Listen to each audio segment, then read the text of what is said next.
Hey everyone, welcome to the Tuesday night call. We got a young gun that's been at DE for the past 9 years. We were just discussing he's been coming really consistent since he opened his practice 6 years ago. From Grand Rapids, Michigan, the guy has absolutely the best beard in DE and maybe the best beard in DE history. From Grand Rapids, Michigan, let's hear for Nick Schuster. Go ahead, Nick.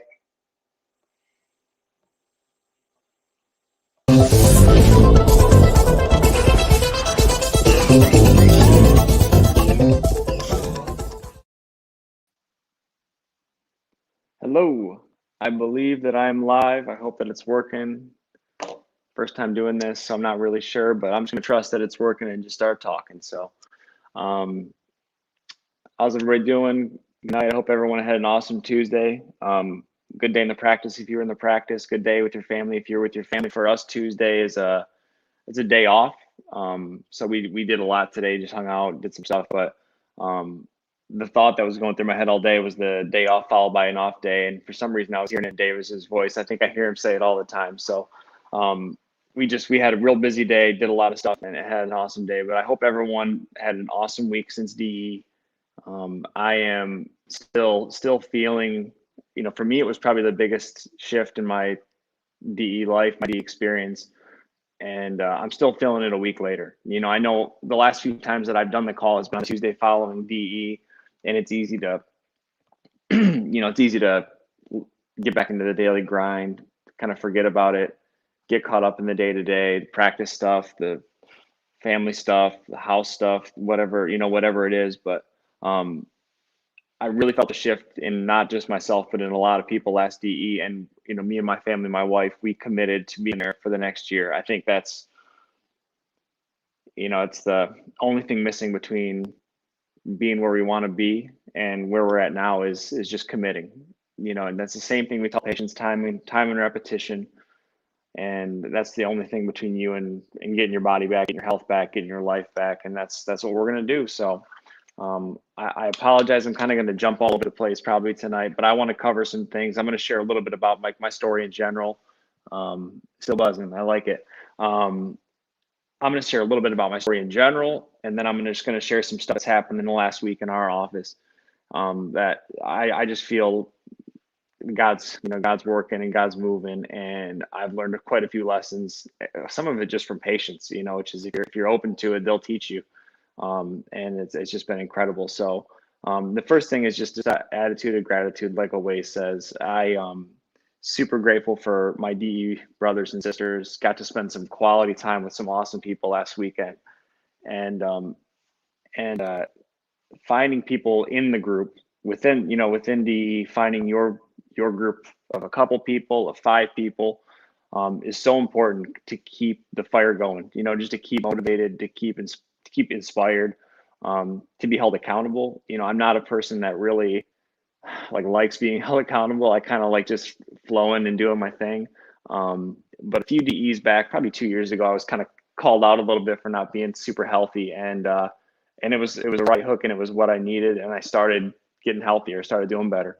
And this last DE, me and obviously some of the leaders at DE had some amazing changes in their bodies and were feeling better, and me and a few of my buddies decided to do the same thing, and so we committed to it. Never thought I'd be a person that's getting a trainer, but that's started last week. I could barely adjust on Friday, Saturday in my practice because I couldn't feel my arms. But 2-3 days later, I felt the change, and had a second meeting with him this morning, and it's just going well. And to make change, you got to change. To make, that's it. Nothing changes if nothing changes. That was ingrained in me from Pat and Patty when I worked with them. And if I'm not willing to change, my practice is not going to change. My patients aren't going to change. Family, whatever. But gotta be the one to change. And so I think we attract what we are. And so when we're open to it, it's just going to show up in the practice. And then so yeah, so that's kind of the newest thing for me is just committing to change, committing to DE. And I've noticed a lot in the last week when I'm in flow. It just flows. the trainer that I found myself going to, his gym is a DE gym. I learned some stuff about how I'm going to grow my practice and change my practice there, because the guy is committed to what he's doing, but does not make a big deal out of you being there. It's in a way that it's like a high volume practice. I was there for about 30 minutes. People were coming and going. He had groups of 2, 3. I probably got about 30 seconds to talk to the guy in between all the sets we were doing, all the things we were doing, and paid him left. And I felt like it was an awesome experience. And I realized that that's what it's like to come to our practices. These people get a couple seconds with us in between the adjustment, and we see them 30 seconds, 90 seconds, 2 minutes a week. And that's enough.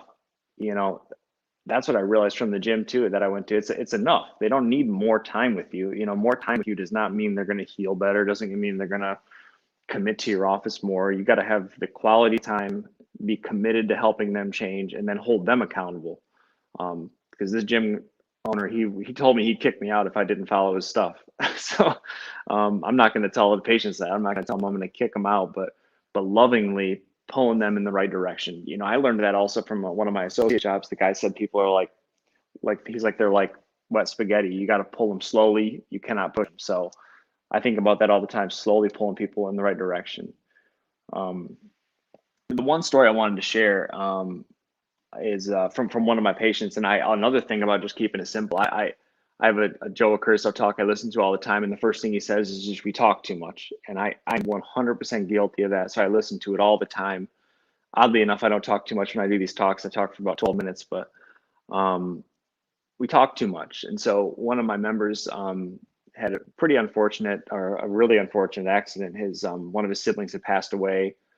And I was nervous about him coming in because I didn't know what to say. He's a young guy and his parents are both very ill. And he was so full of faith when he came in, and I adjusted him and said, man, anything you need, I'm here for you. And in my mind, that means like, whatever, I will do whatever you want and just do whatever I can do to take care of you. And he said, just adjustments. He's like, that'll be fine. He's like, that'll be good. I need it. And he's like, that's what I need from you. And I realized then it's like I can't be everything to everybody. And you shouldn't try to be everything to everybody either. And so I that's a real valuable lesson. And I learned that from patients. And I love what we do, in general, but I love what we do when we have people that come to see us, they're paying us. We have the joy of adjusting them and taking care of them. They tell us they're doing better.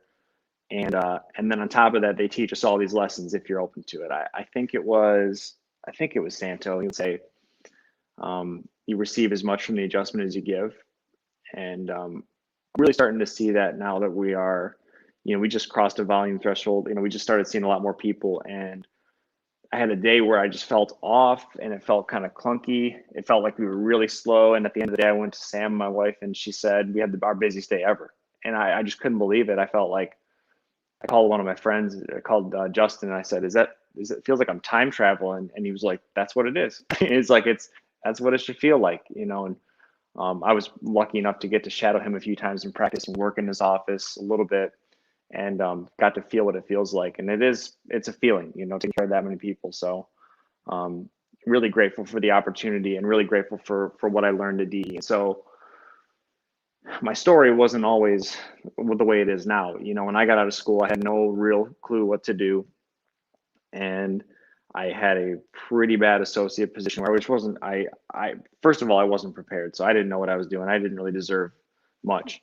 But I got into a situation where I was basically, they were hoping I would buy their practice and take over so they could retire and leave, which is not a healthy scenario. So choose your associate jobs wisely. But I learned a little bit about what I didn't want to do. I didn't want to do insurance. I didn't want to do 20-minute visits, which is what they were doing. I didn't want to do all these various naturopathic treatments that they were doing. The main thing was insurance. I just didn't want to mess with insurance. And so I went from there to another practice, and I was actually in Mexico, and I was there for about a year and a half. They had a high volume practice, and it was just adjusting. And I learned how to adjust in one shift in their office. Like I said, I didn't really go out of my way to prepare myself for practice. So when I got out of school, I didn't know how to adjust. And it was probably similar to the experience of going on a mission trip, because they threw me in the fire. One morning I adjusted 70 or 80 people, and I just knew how to move bones. And then I refined it over the next few years and got to where I am now, which I feel is pretty good, pretty proficient. But it was only through practice, only through repetition, time and repetition. So it's the same principle. It's the same principle of I'm going to get healthier in the gym through time and repetition. Patients are going to get healthier in my practice through time and repetition.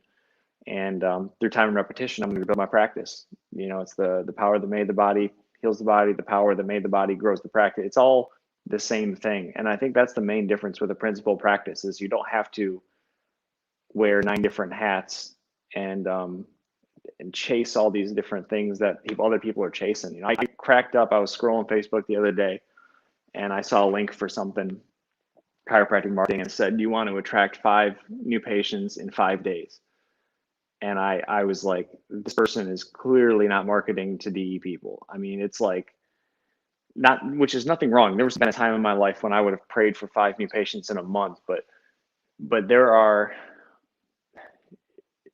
there's just so many people trying to steal your attention, even within chiropractic, not just the world. The world is crazy, but even within chiropractic. So staying focused on the principle is just huge, and and that's why we got to be a beta DE. So we're committed. I hope you commit to coming to every DE.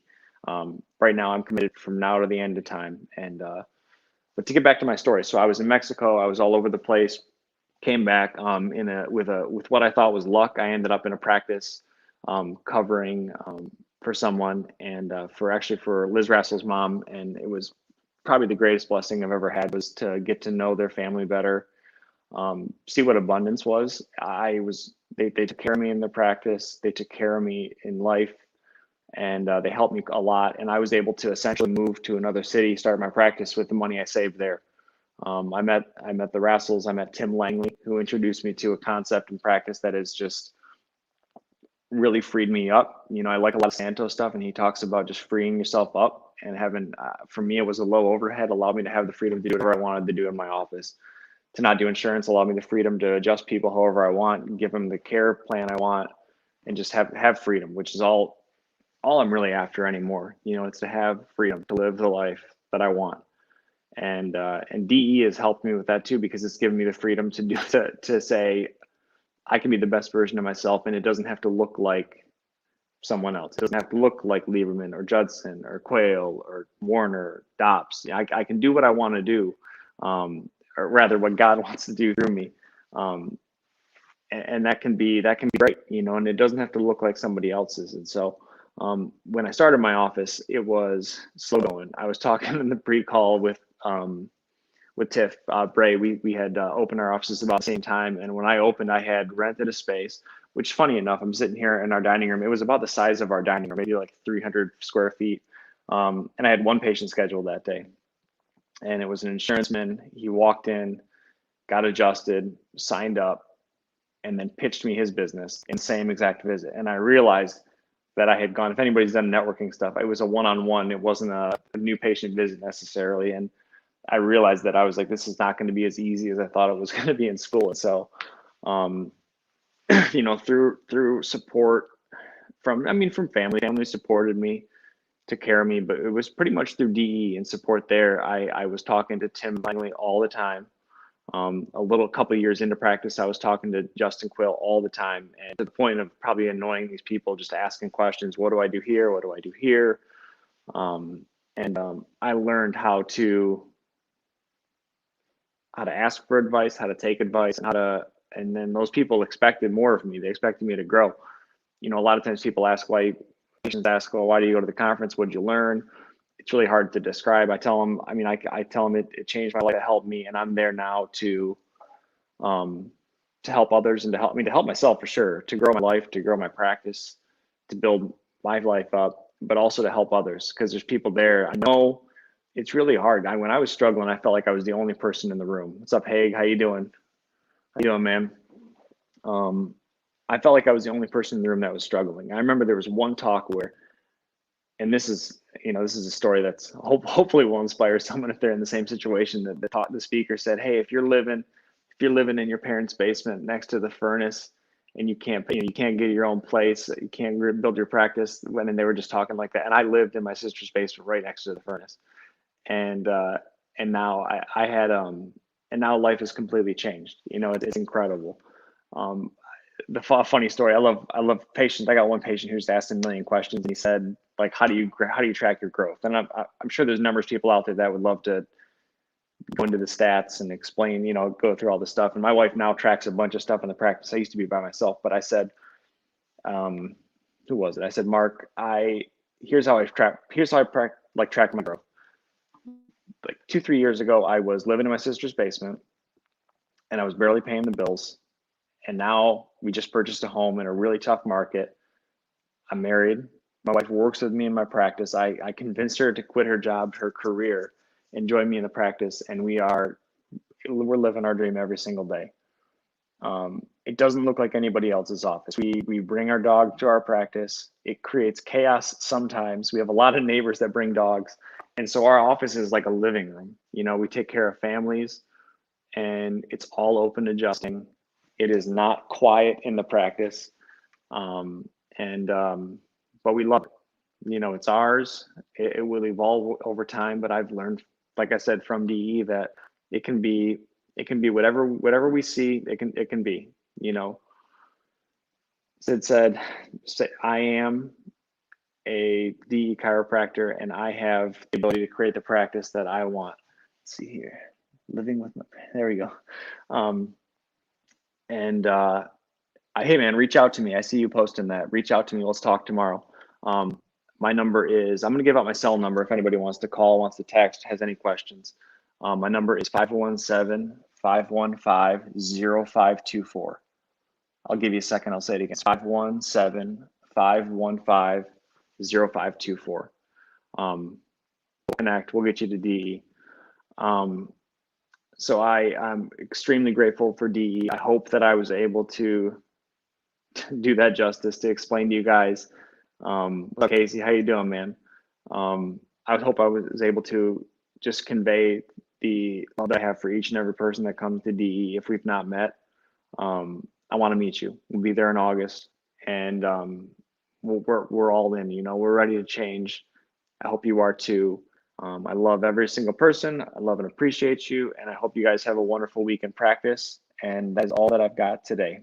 Thank you.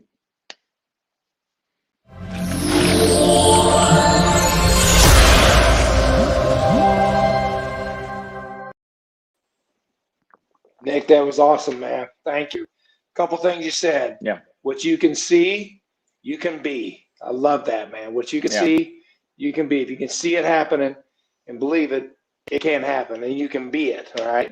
And then the time and repetition. Go ahead. That's the lesson I need for myself, man. Time and repetition. I like when I have a phrase that I say all the time, and this trainer said that to me, and I was like, I say that 50 times a day, and I don't even hear myself say it, you know? Right. But I mean, time repetition can help you physically, ourselves. Time repetition at DE. I just can't. People who show up at DE consistently always get better. Always, you know? And people show up at our office consistently always get better. Maybe they don't get better what they think they came for, but their life gets better, right? Mm-hmm. Yeah. You dropped some bombs, bro. That was awesome. And can you go ahead and share your phone number one more time, just in case people didn't have any paper or anything, so that way they can reach out to you. It is 517-515-0524. And I can tell you over the years, talking to so many people, you know, some people just want to hear what they want to hear and won't listen to the stuff that you're telling them, right? But you have friends in your posse that say, hey, Nick, let me call you out. You need to lose weight. Or, hey, Nick, let me call you out. You need to do this. You need to talk less, whatever it might be. And if you do reach out to Nick, which I suggest everybody does, reach out. And if he says something, flip it and do it, right? I mean, just to take the action to do it. Show up, time, repetition, your life gets better. Yeah. Easy equation. Easy equation. Man, love you. Appreciate you. Love everybody out there. Go out and have a great evening, and let's go rock and work the world tomorrow. Yeah.